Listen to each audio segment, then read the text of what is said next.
When it comes to game input, controllers can provide way more control than a keyboard. They are also a common choice when playing certain games, and therefore it is something that games should try to support.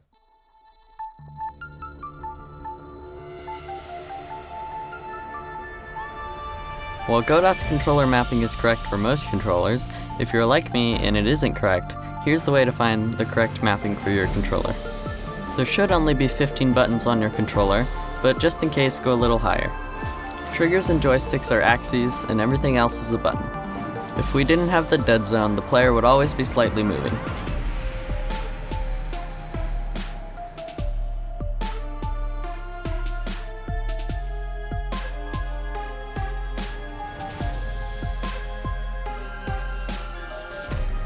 The raw input is basically the input without the dead zone applied, and the filtered input is basically the raw input as long as it's out of the dead zone.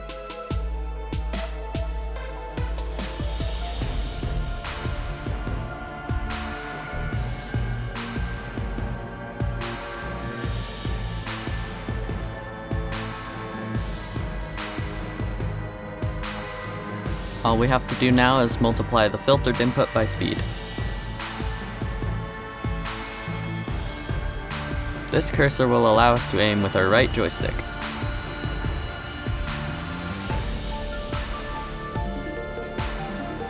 Attaching the sprite as a child of the node 2D will allow us to rotate the sprite around the player as opposed to around itself.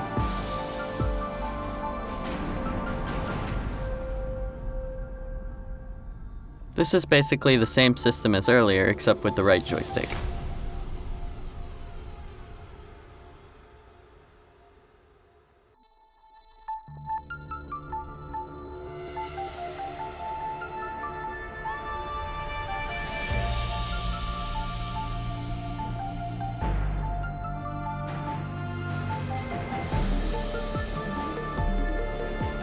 This basically converts the filtered input vector into rotation.